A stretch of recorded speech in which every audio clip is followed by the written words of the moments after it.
بسم الله الرحمن الرحيم الحمد لله رب العالمين والصلاة والسلام على نبينا محمد وعلى آله وصحبه أجمعين۔ اللہ تبارک و تعالیٰ کی حمد و ثنا ہے اور اللہ تبارک و تعالیٰ تمام تعریفات کا مستحق ہے۔ درود و سلام محمد مصطفیٰ صلی اللہ علیہ وسلم پہ جنہیں اللہ تبارک و تعالیٰ نے رحمت للعالمین بنا کے بھیجا ہے۔ محترم سامعین اور ناظرین، السلام علیکم ورحمۃ اللہ وبرکاتہ۔ عزیز دوستو اور ساتھیو، ان دنوں ہم ایسے دنوں سے گزر رہے ہیں جو پورے سال کے افضل ترین دن ہیں،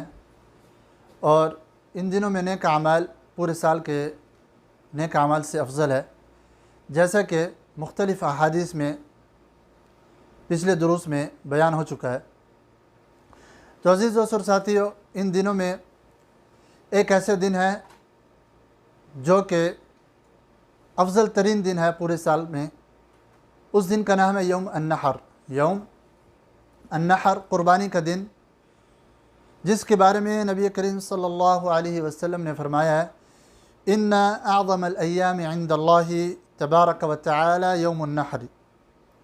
کہ اللہ تبارک و تعالیٰ کے نزدیک جو سب سے عظیم دن ہے، سب سے بڑا دن ہے پورے سال کا، وہ یوم النحر اور قربانی کا دن ہے۔ اور عزیز دوست اور ساتھیو،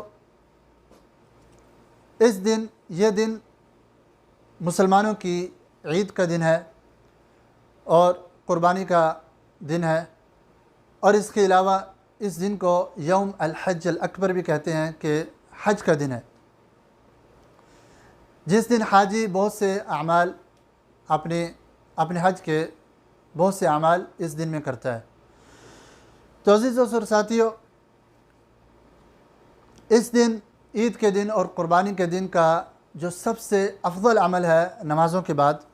وہ قربانی کرنا ہے۔ سب سے جو افضل عمل ہے ان دنوں میں قربانی کرنا ہے، اور دوسرے بھی نیک اعمال ہیں جیسے کہ تکبیرات پڑھنا اور عید کی نماز پڑھنا، اور اسی طرح مسلمانوں سے عید ملنا اور عید کی مبارک دینا، اور صدقہ و خیرات کرنا، اور اس کے علاوہ صلہ رحمی کرنا، رشتہ داروں کو ملنا۔ مگر عزیز دوست اور ساتھیو، اس دن قربانی کے دن جو سب سے نیک عمل ہے،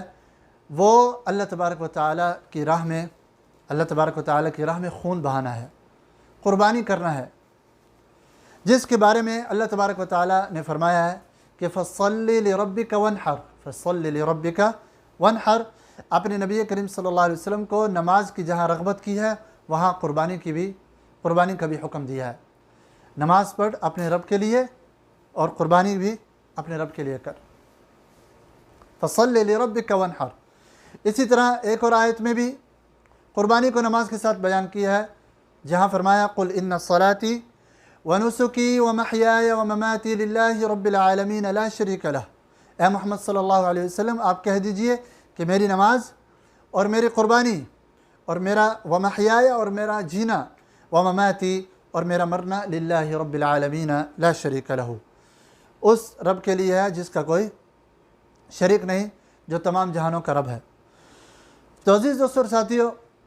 اسی طرح قربانی کرنا، جیسے کہ ہم جانتے ہیں کہ ہمارے نبی کریم صلی اللہ علیہ وسلم کی بھی سنت ہے، اور ابراہیم علیہ السلام کی بھی سنت ہے۔ جب اللہ تبارک و تعالیٰ نے ابراہیم علیہ السلام کو حکم دیا کہ اپنے بیٹے کو ذبح کریں، اور وہاں شیطان نے آ کے ان کے دل میں وسوسہ ڈالا، تو انہوں نے شیطان کو کنکریاں ماری، مگر جب چھری چلائی تو اس وقت ابراہیم علیہ السلام کا بہت بڑا امتحان تھا، ان کے ایمان کا امتحان تھا، اور وہ اپنے امتحان میں اللہ تبارک و تعالیٰ کے فضل سے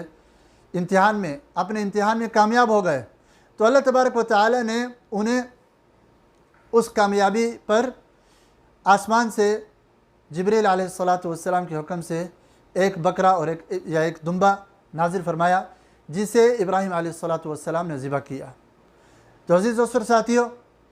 یہ سنت ابراہیم علیہ السلام کی بھی ہے،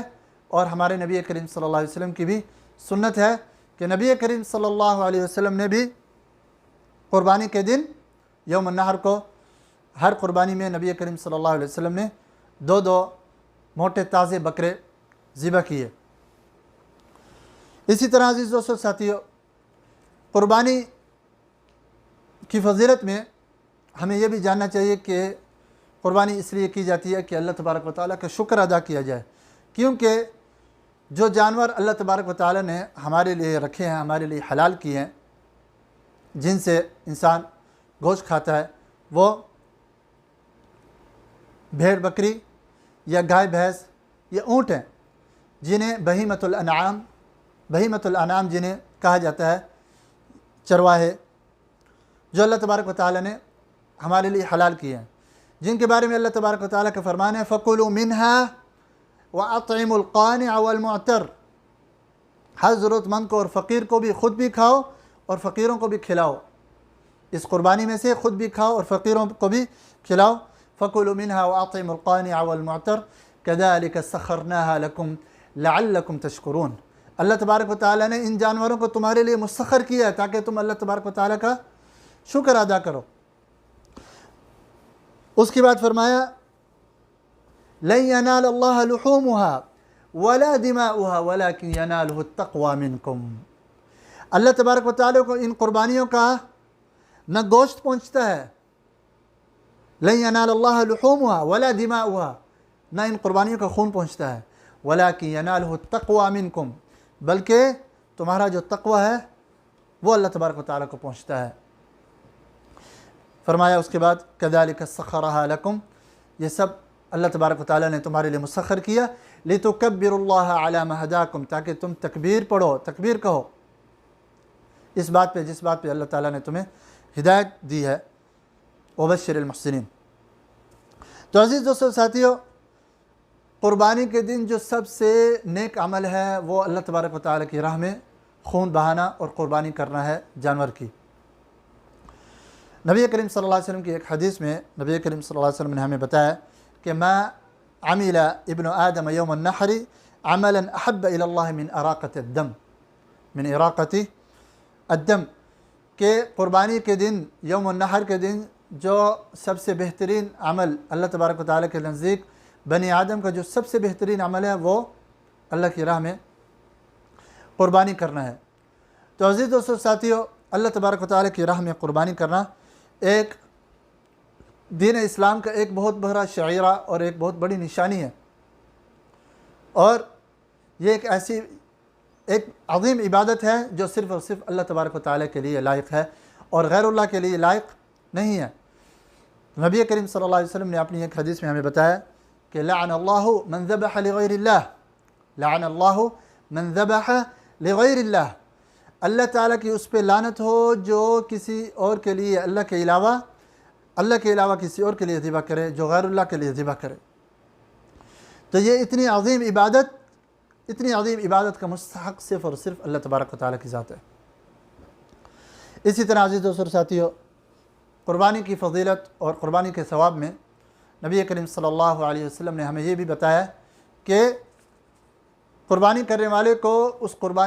کی قربانی کے بال کا اجر ملتا ہے، ہر بال کا اجر و ثواب ملتا ہے، اور قیامت کے دن جو قربانی ہوگی اسے سینگوں کے ساتھ اور پورے بالوں کے ساتھ اسے لایا جائے گا تاکہ اس کا قربانی کرنے والوں کو اجر و ثواب دیا جائے۔ عزیز دوستو اور ساتھیو، قربانی کے بہت سے مسائل ہیں جو کہ ایک مسلمان کو جاننا ضروری ہے۔ پہلا مسئلہ یہ ہے کہ قربانی سے پہلے جس کسی نے بھی قربانی کرنی ہو، پہلی ذوالحجہ سے اسے چاہیے کہ وہ پہلی ذوالحجہ سے پہلے اپنے ناخن اور جو جسم کے جو بال ہیں جو کاٹنے ہیں وہ کاٹ لے۔ پہلی ذوالحجہ کے بعد چاند دکھنے کے بعد جس نے قربانی کرنی ہے وہ اس کے بعد اپنے جسم کے بال یا ناخن نہ کاٹے، کیونکہ نبی کریم صلی اللہ علیہ وسلم کی حدیث میں آتا ہے کہ اذا رأیتم ہلال ذوالحجہ، کہ جب تم میں سے کوئی ذوالحجہ کا چاند دیکھ لے، واراد احدکم ان یضحی، اور اس کا یہ ارادہ ہو کہ اس نے قربانی کرنی ہو، فَلْيُمْسِكْ عَنْ شَعْرِهِ وَأَظْفَارِهِ، اسے چاہیے کہ وہ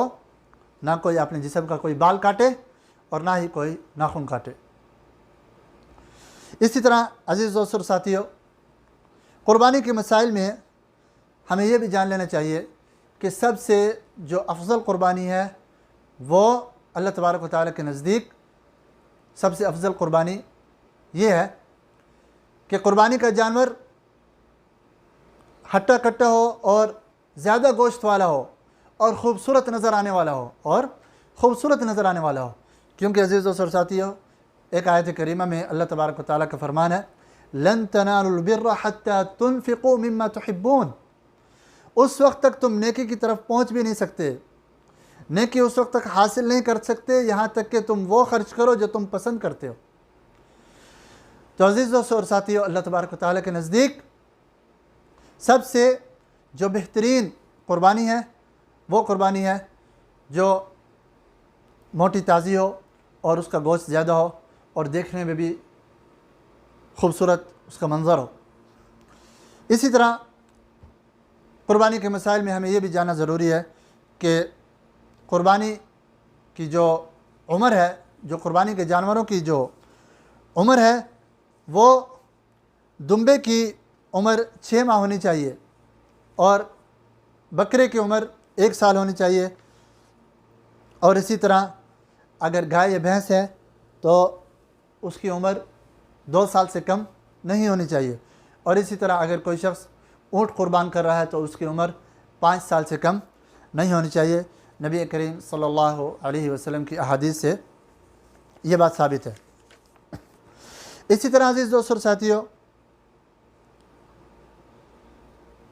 قربانی کا وقت عید کی نماز کے بعد شروع ہوتا ہے۔ قربانی کا وقت عید کی نماز کے بعد شروع ہوتا ہے۔ جو عید سے پہلے قربانی کر لے اسے چاہیے کہ وہ دوبارہ قربانی کرے اگر اس کے پاس استطاعت ہے۔ عید کے بعد قربانی کا وقت شروع ہوتا ہے جو کہ عید کے دن اور ایام تشریق، عید کے دن کے بعد جو 3 دن اور ہیں اس وقت تک قربانی کا وقت رہتا ہے، یعنی کل 4 دن ہیں قربانی کے، جن دنوں بھی انسان کے لیے آسانی ہو ان دنوں میں قربانی کر لے، کیونکہ نبی کریم صلی اللہ علیہ وسلم نے فرمایا کل ایام التشریق ذبح۔ مسند احمد کی روایت ہے کہ ایام تشریق جو ہیں وہ سارے کے سارے دن ذبح کے لیے جائز ہیں، ان میں قربانی کی جا سکتی ہے۔ اسی طرح عزیز دوستو اور ساتھیو، قربانی کے جانور میں کچھ ایسی عیوب ہیں جن کی وجہ سے قربانی صحیح نہیں ہوتی۔ قربانی کے جانور میں اگر کچھ ایسی عیوب ہیں جن سے قربانی صحیح نہیں ہوتی، اس کے بارے میں بھی نبی کریم صلی اللہ علیہ وسلم نے ہمیں بتایا ہے 4 لا تجوز فی الاضاحی، 4 ایسے جانور ہیں جو قربانی میں جائز نہیں ہیں۔ العوراء بین عورها، العوراء بین عورها، ایسی کانی بکری جس کا کانا ہونا ظاہر و واضح ہو، اور اسی طرح المریضۃ بین مرضها، ایسی بیمار بکری یا ایسا بیمار جانور جس کی بیماری ظاہر ہو کہ نظر آ رہی ہو کہ یہ بیمار جانور ہے۔ اسی طرح العرجاء بین ضلعها، لنگڑی بھی ہے یا کوئی لنگڑا جانور ہو گائے بھینس میں یا اونٹ میں، ان کی بھی قربانی درست نہیں ہے، جائز نہیں ہے۔ اسی طرح چوتھا وہ جانور جو خود سے گھاس نہ کھائے، الکثیر التی لا تنقی۔ اسی طرح عزیز دوستو اور ساتھیو، قربانی کے مسائل میں یہ بھی ہمیں جاننا ضروری ہے کہ قربانی کے وقت بسم اللہ اللہ اکبر کہنا واجب ہے، بسم اللہ اللہ اکبر کہنا واجب ہے، کیونکہ اللہ تبارک و تعالیٰ کا فرمان ہے وَلَا تَأْكُلُوا مِمَّا لَمْ يُذْكَرِ اسْمُ اللَّهِ عَلَيْهِ، جس جانور پہ اللہ تبارک و تعالیٰ کا ذکر نہ کیا جاتا ہو اسے نہ کھاؤ۔ اسی طرح عزیز دوستوں اور ساتھیوں، قربانی کرنے کے بعد جو قصائی کو جو اجرت دینی چاہیے وہ قربانی سے نہیں ہونی چاہیے، قربانی کے جانور سے، قربانی کے گوشت سے نہیں ہونی چاہیے۔ اس سے بھی نبی کریم صلی اللہ علیہ وسلم نے منع فرمایا اور کہا کہ نحن نعطیہا من عندنا، الگ سے اجرت اس کے لیے ہونی چاہیے، نہ کہ قربانی کے گوشت سے اور قربانی کے جانور سے۔ اسی طرح عزیز دوستوں اور ساتھیوں، قربانی کے مسائل میں ہمیں یہ بھی جان لینا چاہیے کہ قربانی کی جانور کی جو تقسیم ہے وہ اس طرح ہونی چاہیے کہ قربانی کو 3 حصوں میں تقسیم کیا جائے۔ ایک حصہ انسان خود اپنے گھر والوں کے لیے رکھے، اپنے لیے، اور ایک حصہ فقراء اور مساکین میں صدقہ کرے، اور تیسرا حصہ جو ہے وہ اپنے قریبی رشتہ دار یا دوست احباب کو ہدیہ کرے، قریبی رشتہ دار اور یا دوست احباب کو ہدیہ کرے۔ یہ تقسیم کا افضل طریقہ ہے۔ اگر اس کے علاوہ کوئی اور طریقہ بھی اختیار کرے تو وہ جائز ہے۔ مثال کے طور پہ اگر آدھی قربانی جو ہے وہ ہدیہ کر دے یا آدھی صدقہ کر دے، یا آدھی اپنے پاس اور آدھی اپنے پاس رکھ لے، یا پوری کی پوری قربانی اپنے پاس رکھ لے، خود کھا لے، یہ جائز ہے۔ اسی طرح عزیز دوستوں اور ساتھیوں، قربانی کے مسائل میں ایک اہم مسئلہ یہ بھی ہے کہ بہت سے لوگ جو قربانی کرنا چاہتے ہیں وہ کہتے ہیں کہ ہم قربانی کی قیمت سے صدقہ کر لیں، قربانی کی قیمت سے صدقہ کر لیں۔ تو عزیز دوستوں اور ساتھیوں، اس سے قربانی نہیں ہوتی، اس سے قربانی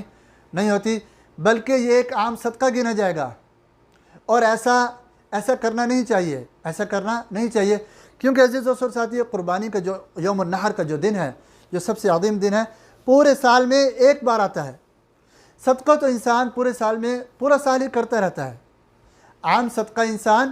پورے سال کرتا رہتا ہے۔ تو اس لیے انسان کو چاہیے کہ اس دن کو غنیمت سمجھتے ہوئے، جس کسی کے پاس اللہ تبارک و تعالیٰ کا فضل و کرم ہے اور اسے اللہ تبارک و تعالیٰ نے مالی قدرت اور استطاعت دی ہے، اسے چاہیے کہ وہ اس دن قربانی کرے اور